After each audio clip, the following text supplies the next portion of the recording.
One of the most influential philosophers there has ever been was the Englishman John Locke, born in 1632. He's been generally credited with laying the intellectual foundations both of liberal democracy and of modern empirical philosophy. An empiricist is someone who believes that our conceptions about what exists can never pass entirely beyond the bounds of experience, that everything we conceive of has either been experienced or is constructed out of elements which have been experienced. Some version of this doctrine has been accepted by many of the greatest philosophers since Locke, and philosophy in the English-speaking world has never escaped its dominance for long. So familiar has it become that many people nowadays regard it as obvious, just plain common sense. But when Locke propounded it, it was an idea with revolutionary implications. Whether in philosophy, or the natural sciences, or politics, part of Locke's message always was, don't blindly follow convention or authority, look at the facts and think for yourself. In politics, this was revolutionary in an almost literal sense. In France, it had a decisive influence on Voltaire and the encyclopedists, and thus on the intellectual ferment that preceded the French Revolution. In America, the Founding Fathers had Locke consciously in mind and made repeated references to him when they were drawing up the American Constitution. Locke was educated at two institutions that are still there and still famous, Westminster School and Christ Church, Oxford, where he became a don until his mid-30s. He also qualified as a medical practitioner, and when he left university life, he became involved in both politics and medical research. In his own day, he was occasionally known as Dr. Locke. In the turmoil leading up to what the English call their glorious revolution of 1688, he had, for his own safety, to go into exile in Holland, and he was one of those Englishmen who followed William of Orange over to England to oust the Stuart kings. By this time, he'd been working for years on what was to be his philosophical masterpiece, the Essay Concerning Human Understanding. It was published in 1689, when Locke was 57. But it had the date 1690 on the flyleaf, and that's often mistakenly given as the year of publication. Also published in 1689 was A Letter Concerning Toleration.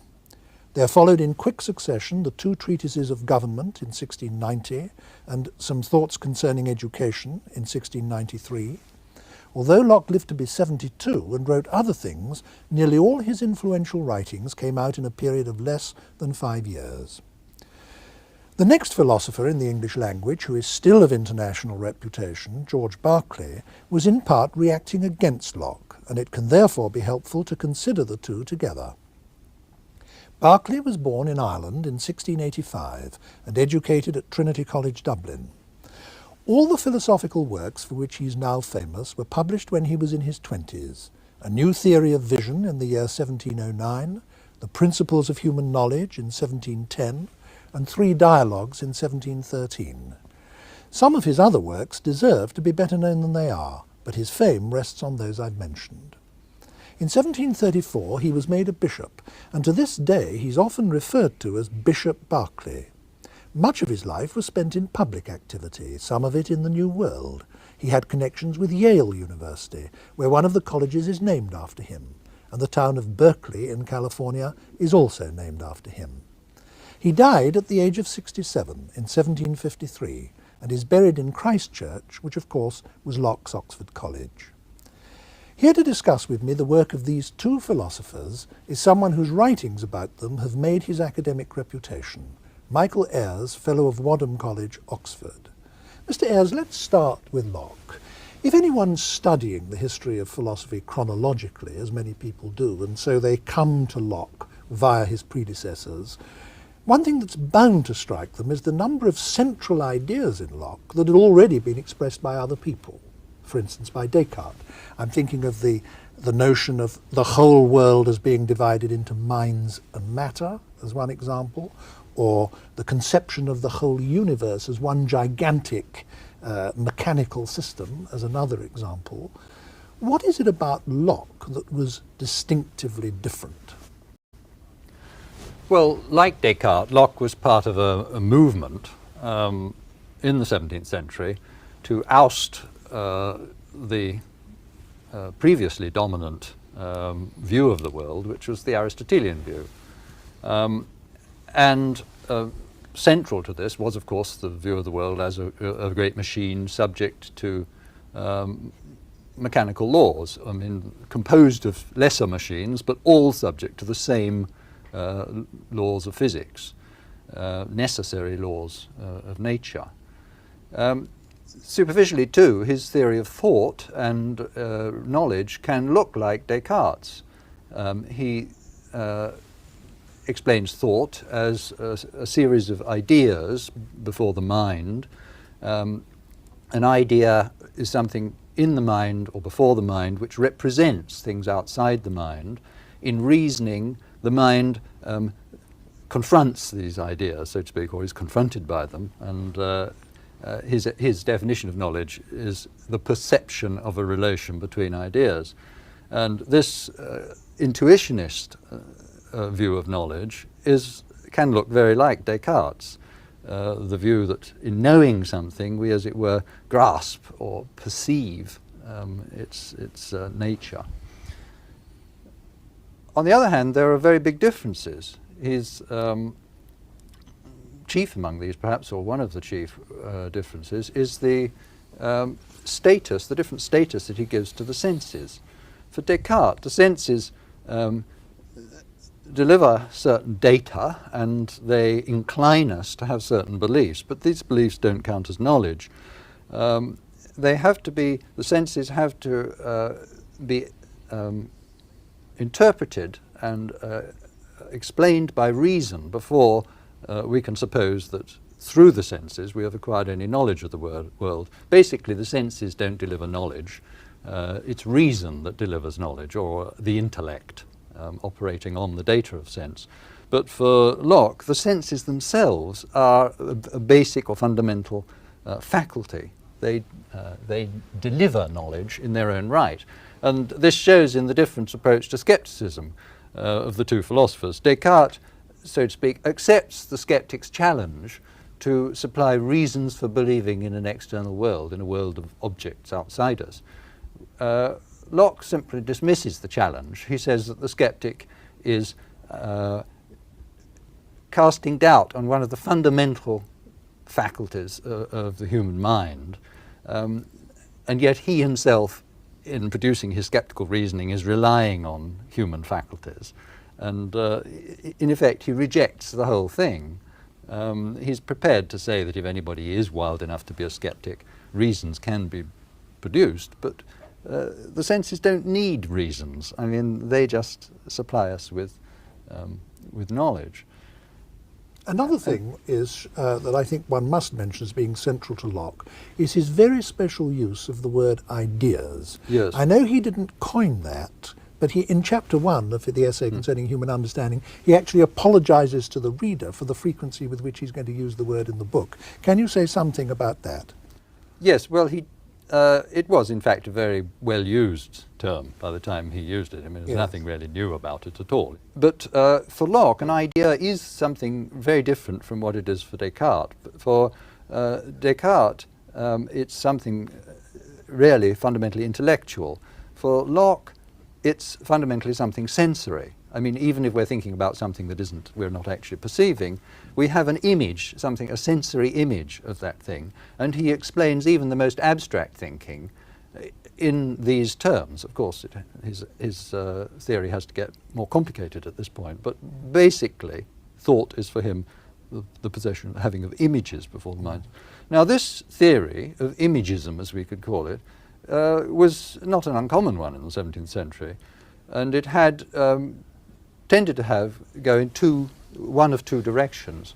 One of these directions is taken by Hobbes, that since all our knowledge and understanding was dependent on the senses, Hobbes produced a dogmatic view of the world, which was a materialist one. He thought that we could analyze experience in such a way that we could arrive at the sort of understanding of the world that Descartes thought we arrived at through the intellect. But Locke developed a different line which is more agnostic or skeptical, really, that although the senses give us knowledge, they give us a limited knowledge. And because all our thought about the world is restricted to the concepts that we have through the senses, and in fact our thought involves sensory images, that restricts our knowledge of the world. And he thought there was no method by which we could arrive at the underlying nature of things. So he was a sort of modified skeptic. I mean, we know the world is there, but we don't know what it's like. Yes. This use of the word ideas and this particular theory of knowledge was so influential that I'd like to dwell on it just for a moment. And Locke thought, didn't he, that everything that was present to the mind was, in his sense of the word, an idea. And he used that to mean not just thoughts, yes, as we tend to do, but yes, sensory images, even memories, pains, emotions. Yes. Everything immediately present to the mind was an idea. Yes. Now, when it came to our apprehension of the external world, he thought that we didn't have direct access to objects. I mean, if I look at that table, I haven't got that table inside my head. What No. I've got inside my head is a visual image of that table. The light shines from the table onto the Right. retina of my Yes. eye. That transmits an image to my brain, and I have the experience that I call seeing the table. But the whole of my experience, through all five of my senses, consists not of being in immediate contact with the objects of the external world, but of having images and representations of them. Now, Yes. he never doubted, did he, that although that means that the objects of the external world out there are things of which I do not have and never can have immediate knowledge. He never doubted that they were out there, did he? I mean, he believed No. that there were material substances out there in the world giving me these experiences. Why was he sure of that? Well, he thought it just didn't make sense to suppose that all there is, so to speak, a lot of sensible qualities. I mean, his model is that, I mean, there is the object there, it's affecting us in various ways, and it's affecting other objects around it. And it's through its effects on us and through its perceptible effects on other objects, that's to say, the objects in turn affect us in regular ways. That's how we have knowledge of this thing.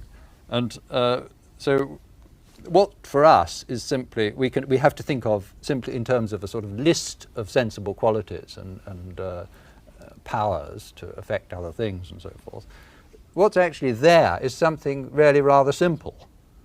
But he believed that because he believed the world must make sense. He believed that the world is an intelligible place, that it is governed by necessary laws, and that it's ultimately the kind of place that an ideal science could explain and understand. Now, at the level of sense perception, although there are regularities, they're only relative regularities. I mean, we don't get that kind of absolute law-likeness at the level of ordinary experience that that would be the sign that we had arrived at the truth of things. It's because we don't have a simple, comprehensive science, really, of things, that he can be sure that the senses don't give us knowledge of their nature. But now, you say that Locke believed that the world was the sort of place that a law-like science could explain, but I Yes. think the question still needs to be asked. If he thought that all the knowledge we have of things is this intermediate knowledge, that we immediately experience images and sensations and representations, which in turn represent or picture the Yes. things, if we never have access to the things, how is a successful science possible on Locke's view? How can we know what the nature of things is? Well, it certainly is not possible because we can never be sure, he thought, in his situation, at any rate, in the 17th century. I mean, he was really trying to prick a lot of balloons, so to speak. I mean, he was trying to cut the pretensions of philosophers like Descartes, who thought that they really arrived at a deductive science of things. What we're restricted to, in Locke's view, is speculation. And we're not only are we restricted to speculation, but we must employ in that speculation concepts that we get from experience. So there was, in Locke's view, a very good speculation to hand, but there was clearly something wrong with it, and that was Boyle's view of the world as a whole lot of little atoms, particles, bouncing around and clinging together and functioning mechanically. And he thought that's what the world must be like. That it would be Boyle's explanation of chemical change, for example, that what if we take a chemical substance and we see that it behaves in a whole variety of different ways in different conditions, then Boyle said, well, that's not because it just, so to speak, has an arbitrary and contingent list of powers to affect other things in various ways, but because it has a certain structure, a certain mechanical structure, and because when it meets things of different varying mechanical structures, then obviously it's going to behave in different ways when it interacts with these things. Now, Locke accepted that view provisionally, but he thought there were certain questions it left unanswered. One of the questions concerned the particles themselves. I mean, why do atoms cohere as little unchanging things? It's all very well if you postulate them and then get on from there, but why isn't it the case that when one atom hits another, it doesn't fall apart or bits fall off and so forth? So the problem of coherence was one of the problems that he raised. Newton's Principia had been published just a few years before the essay, and of course the inverse square law is an important part of Newton's system. I think I'd better mention what that is, because some of our viewers might not know, and that is that every object in the universe attracts every other object in the universe with a force which is inversely proportional to the square of the distance between them. That's it, isn't it? Yes. Sorry, well, I mean, just an interruption, guy. I think one mustn't assume that everybody knows this. Locke accepted that Newton had shown that this law holds, and he accepted that the probability was that it holds absolutely universally. But nevertheless, it seemed to Locke just like a kind of brute fact, and not a really intelligible one in itself. What science is explaining is not the inner nature of things, which we can't know, but how things behave, which we can observe, which we can experience. He thought that that's what, in the end, that's what Newton had achieved, a sort of spectacularly good description of how things behave. And this interpretation was one that Newton himself was inclined to. And in fact, in the second edition of Principia, he published after Locke's death, he introduced a number of philosophical passages which were pretty obviously heavily influenced by Locke. Yes, he said this famous phrase, "I don't make hypotheses." That's right. Hypotheses non fingo, and he was referring to that, wasn't he? Exactly. I just tell you that there is gravity. I don't try to explain how it comes about that there is gravity, and so on for the whole of his science. The new science made absolutely prodigious use of mathematics, and from Galileo to Newton, and above all with Newton, men began to understand that throughout the universe there are, so to speak, equations buried in reality. How did Locke see this? I mean, how did he view the nature of mathematics and, through science, its application to reality? Well, his explanation of the possibility of mathematical science and geometry, say in particular, is quite really rather different from Descartes. I mean, for Descartes, geometry is a part of the science of space. I mean, it's a part of the science of reality. But for Locke, it's a science, an abstract science, which is created by us. We, so to speak, pick off geometrical properties of things, and we can construct them ad lib, and we can create a sort of science for that reason, precisely because it's not really concerned with the nature of things at all, which is unknown. It's simply concerned, as he puts it, with our own ideas. When we observe things, they affect us in ways which cause us to observe, as we think, properties in the things. Now, Locke thought that these properties were all of two basic kinds, didn't he? That there were some properties in things which they possessed whether anyone was observing them or not. He called those primary qualities, didn't he? And that would include, I suppose, all the mathematical ones, the measurable ones. The mechanical. The mechanical ones, like the dimensions and the weight and so on. And there were other qualitative properties, like sounds and smells and tastes and colours, that he thought depended on an observer. We're beginning to gather the materials together for a sort of outline sketch of a whole picture of the world, and I'd like to draw the threads together before we take any more forward steps. It's really going back to the beginning of our discussion and taking it up to this point, that Locke thought that the world, as we experience it, consists of two fundamentally different sorts of entities, minds and material objects. That we can't know what these are in their inner nature, and in their inner nature these remain permanently mysterious to us, but we do have direct experience of what they do, of how they behave. One of the things that material objects do is affect us. They affect us through our senses in various ways which give us experiences or representations or images of their properties, and that we perceive their properties of being, again, of two fundamental kinds. There are the primary qualities, which are the mathematical properties, and the secondary qualities, which are mind-dependent and of a sensory or qualitative nature. Now, this sort of view of the world is extraordinarily close, it seems to me, to one which is still very widely held and widely regarded as a sort of common-sense view. Up to this point in the discussion, though, we haven't said anything at all about one thing which is of enormous importance to 20th century philosophers and was of enormous importance to Locke, though we haven't mentioned it yet, and that's language. Locke, the essay concerning human understanding is written in 4 books, and one whole book is devoted to the use of words. How did Locke see language as coming into or being related to our experience of the world? Well, I think I'd first like to just qualify your summing up. Oh, would you? Please do. I don't want you, I don't want you to appear to agree with it if you don't. The way you summed it up, you made Locke seem a little bit inconsistent. Oh, did I? Because, as a matter of fact, it's true. He's inclined to think that the world is composed of matter and minds, but he is consistent enough to say that since we don't know the nature of either, we can't even be sure of that. So he is very ready to accept the possibility that materialism is true, that we thinking things are in fact complex and subtle machines. How we work, we have no idea at all, but he's ready to accept the possibility that there is no Cartesian soul, no immaterial, naturally immortal soul.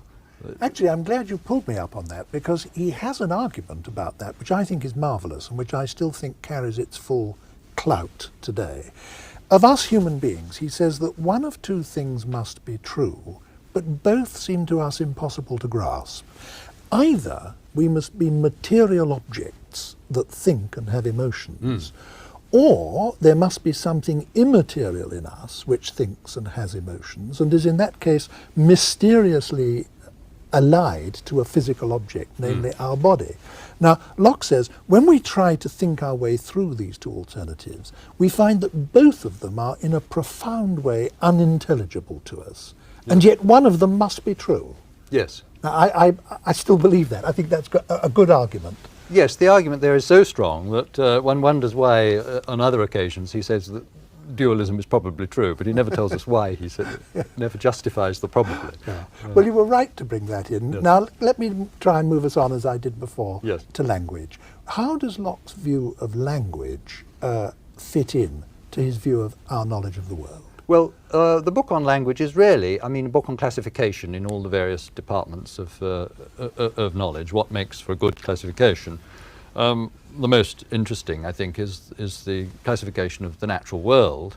And what he wants to do here is to reject the Aristotelian view that the world is composed of natural kinds and that science is a matter of identifying the natural kind and examining the nature of each kind more or less separately. So you have to study the essence or nature of horses, cows, dogs, cats, there just and so forth. Are these categories in the world. Yes. And he wants to reject that view, of course.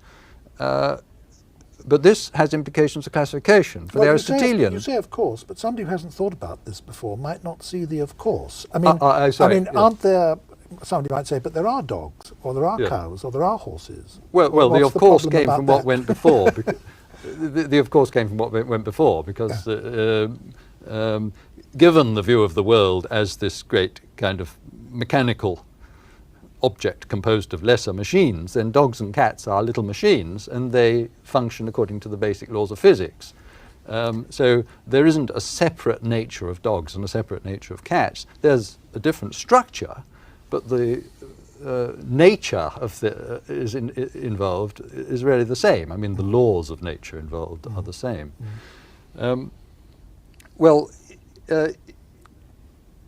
Given that view, I mean, his own view of the world as that sort of place, then he concluded that there were no natural divisions into kinds, that there were resemblances at the level of observation, and these resemblances caused us, quite reasonably, to slice the world up.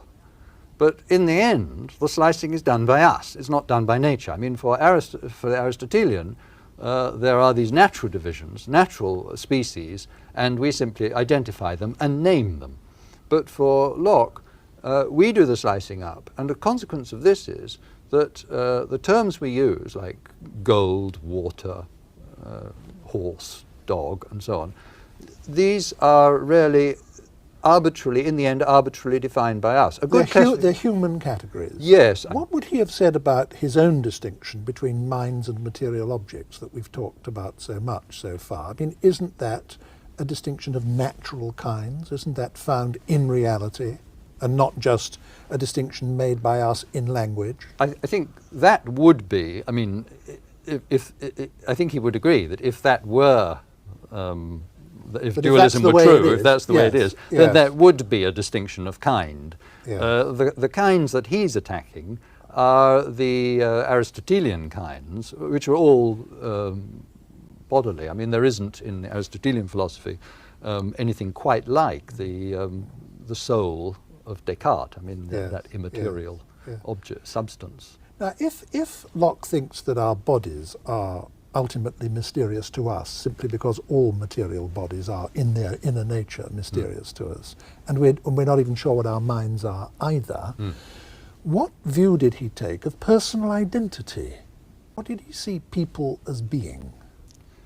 Well, the discussion of personal identity is one of the most original and interesting parts of the essay. He agreed with Descartes that one knew that one was a thinking thing, but one didn't know what kind of thing one is.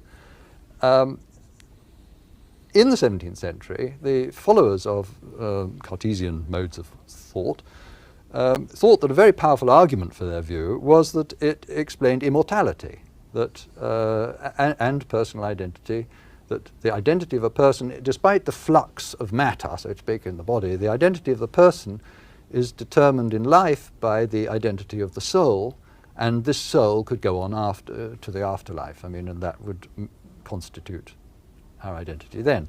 Now, Locke started from a different consideration, which is that immortality has to be personal immortality. The whole point of immortality is, well, to put it bluntly, reward and punishment.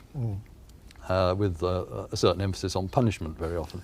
But unless the thing that was being punished in the afterlife was conscious of the deeds that it had done in life on earth, then somehow Locke thought that punishment lost its whole point. So yes, it would be as if a quite different person were being punished. Right. So he argued that, I mean, suppose we grant there is such a thing as an immortal, immaterial soul, and suppose we grant that this receives punishment. If that thing has no recollection of what happened on earth, the whole notion of immortality loses its point. So what really matters, Locke said, is not this supposed immaterial soul, but consciousness, but the consciousness of the individual, the continuity of consciousness, the consciousness of the individual of his past deeds, and of course in this life what matters is the thought that it's going to be us who's going to get punished in the world to come. In my introduction to this programme, I referred to the enormous impact that Locke's political philosophy made, both in the period that Locke lived in and in fact ever since. It's always continued to have an influence. So I don't want us to get off Locke and onto Berkeley before we say something about that. One thing that I admire, in fact I think the thing I admire most in Locke's political philosophy is the clarion call for tolerance. And at least one of his arguments for that is based on his insistence that, after all, we don't really know all that much in this life. We are wrong about a lot of things. A great deal is mysterious to us. And therefore we are not justified in imposing our opinions on others by force. He has a very moving expression of that argument at one point, which I like very much, I must say. Yes, I think that is an important connection with his views on politics and religious tolerance in particular. He has what you might call an individualistic view of knowledge, that nobody else can do my knowing for me. I mean, I have to think things out for myself in order to have knowledge. Other people can pass on opinions. Now, in certain areas, in ethics and religion, he thought that people ought to spend time and ought to be given the time to spend on thinking things out for themselves as far as possible. And if you have that coupled with a very strong sense of how difficult this is and how hard it is to get things right, then you've obviously got the recipe for a tolerant society. Yeah, we take it for granted, but of course in his day it was very far from being taken for granted. Before we do move on, I'd like you to sum up in some way what you see Locke's lasting contribution to philosophy, or that's too big a question, what you see his most important contribution to philosophy as having been. Well, historically, of course, something that you hinted at before, that he supplied a framework within which people could make sense of things like Newtonian science and so forth. And a way of looking at the world in which we recognize that there's a lot about the world we don't understand, and we recognize the speculative nature of science and so forth. And that was very important. He had another effect, which was that some of his arguments, for example, his emphasis on the point that what the knowledge we get through the senses is really just knowledge of things with powers to act on us. We don't really understand what lies behind those powers. Those arguments were employed by philosophers like Berkeley himself, who were really aiming at quite a different kind of view of the world or philosophy from Locke's, but were able to make use of what to them were concessions to idealism or to skepticism, I mean, to quite a different sort of philosophy. Now, I think that Locke has a lot still to say to us, partly just because he was, so to speak, the last great realist before the trend, the tendency towards idealist philosophy. Yes. And we can, I think there's something deeply wrong with idealist philosophy myself, and I think that well, it's very valuable to go back to Locke as a sort of pre-idealist realist, and in some ways to see what went wrong, but also to pick up points which we've forgotten, which we've lost. I have much more sympathy with idealism than you have, but let that appear as it may. Let's now move on to the first of the absolutely major idealists, namely Berkeley. And in a way we've prepared the ground for the step we're now taking, haven't we? Because the philosophical doctrine that Berkeley is most famous for is his rejection of the notion of material substance. He just said there is no such thing. All we have is experience, and we've no warrant for inferring the existence of anything that isn't experience. Now, that was partly a reaction against Locke. Can you, as it were, start the discussion of his philosophy from that point? Well, the way you put it, you make Berkeley look like a skeptic, and he was, he hotly contended that his philosophy was anti-skeptical, that he wasn't doubting that there was something out there, in a sense. But what's out there is not the material world. He wanted the world basically to consist of spirits with... He thought the whole of reality was spiritual. Well, the sensible world is given a very subordinate role. I mean, he doesn't deny its existence, he says, but he wants it to be in some way dependent on spirits. I mean, there's God and there are finite spirits. His motive is fundamentally theological. To his mind, the philosophers like Locke and Descartes had turned the world into a kind of God, almost.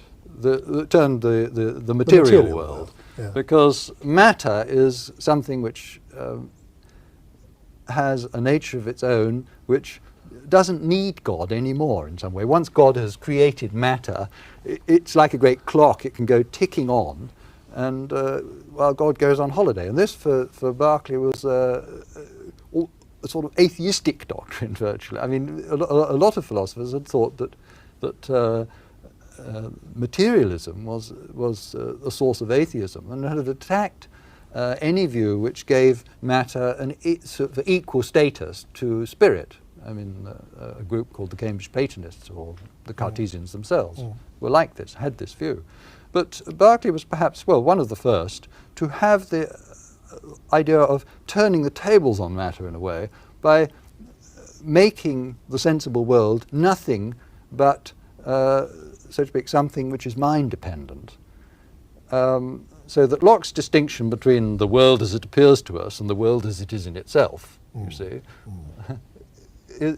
Berkeley just chops off the world as it is in itself, and all that's left is the world as it appears to us. And he contends that he's not denying the existence of anything in this way, at least not the existence of anything that counts or matters. How does Berkeley, if Berkeley thinks that there is no world as it is in itself, that everything is of the nature of spirits or ideas or experience, how does he account for the success of modern science? I mean, how can there be a science if there's no matter? He thought, in a way, he could account for it better than Locke could, because whereas Locke was left with this worry about things like the inverse square law being just a sort of brute fact, for Berkeley, all laws are just brute facts, and they are, in fact, they represent the order in which God affects us with ideas, and the sequence of ideas is what constitutes the laws of nature. And he had his own story, explanation of this sequence. This is his analogy is with language. God is, so to speak, informing us of what is to come, in a way, so that if I see a fire, then I know that if I stretch out my hand, I'll get burned. And this is useful knowledge. And unless the ideas which God instills in us unless they were in this sort of order, then they would be useless to us. I mean, so he has this, it's a sort of, in fact, he constructs an argument for God's existence out of all this, of course. In fact, so one could sum up Berkeley's view of total reality like this. There's an infinite spirit, which is God. There's a whole number of finite spirits, which is us. And we are somehow in communication with God via our experience, that what we take to be our whole experience of the world is, in this rather poetic metaphor, God's language to us. God is talking to us. Yes. And science, all the regularities in the world, all the scientific laws, all the equations of mathematics that are built into our experience are, so to speak, the grammar and the syntax of God's language. They are the structure of the divine communication to human minds. There's no need. It's a magnificent idea. There's no need to postulate matter at all. It doesn't do any work. If all reality is mental, in Berkeley's view, how is it that I can't choose what I see? I mean, if I close my eyes and open them again, I can't choose to see Charlie Chaplin sitting on that sofa. I can't choose to see nobody sitting on the sofa. There you are, Michael Ayers. Now, anyone else would say, Locke would say, common sense would say, well, yes, that's because Michael Ayers is there independently of being perceived. Yes. Berkeley can't say that. At least he can't say that about all the other kinds of material object in the universe. How does he explain it? in the end, he comes out with a notion which I think was there in his earlier writing, but is not expressed very clearly, that there is something that exists independently of you, and that is an idea in God's mind. And there is at least an intention of God to produce appropriate ideas in your mind when you open your eyes. Right. So the real object is really explained in terms of both of the orderliness, the order of your ideas, and the what exists in God's mind as the basis of that order. But what is really important to Berkeley, you see, is not the leap from your idea to something else, for example, an idea in God's mind. Some people think that that leap has made Berkeley just as vulnerable as the materialist ever was to the skeptical argument. But the important thing for Berkeley is that what he postulates is something mind-dependent, and it's also, he claims, more intelligible, because it's totally unintelligible, as Locke admitted, to us as to how matter should act on mind. But he doesn't have that problem because God's activity is something which is fundamentally unintelligible. In fact, it's the only kind of genuine causality there is in the universe, is the activity of a spirit, whether ourselves or God, for Berkeley. I think there's much more to be said for Berkeley than we're making it sound. I mean, this insistence that all that the objects of our knowledge can possibly ever be is the data of experience, and experience alone, came long after Berkeley's death to be one of the orthodoxies of science. And in fact, Karl Popper has written a famous article called A Note on Berkeley as a Precursor of Mach and Einstein, yes, in which he extracts 21 theses from Berkeley's work, yes, which he then shows have been put forward by modern physicists like Einstein under the impression that they were saying something new and revolutionary. I think there is a lot more to be said for Berkeley than one can easily be inclined to allow. Well, it's perfectly true that there is a powerful argument for the view that our concept of anything must, in the end, come back to our experience of that sort of thing, however indirect. And that argument has been very powerful. Now, of course, this in a way is Locke's argument too, but Locke wants to say that doesn't mean to say that there isn't something with its own independent nature out there. And Berkeley just wanted to sort of chop that off and deny that. I mean, for Berkeley, the world is not a mysterious place. He's a dogmatic philosopher. It's for us, in his terms, a rather surprising place because there's no material world in the sense in which most people think of it. But it's not a mysterious place for Berkeley, whereas for Locke, you see, he's prepared to accept that there is something mysterious there. Thank you very much, Mr. Ayers.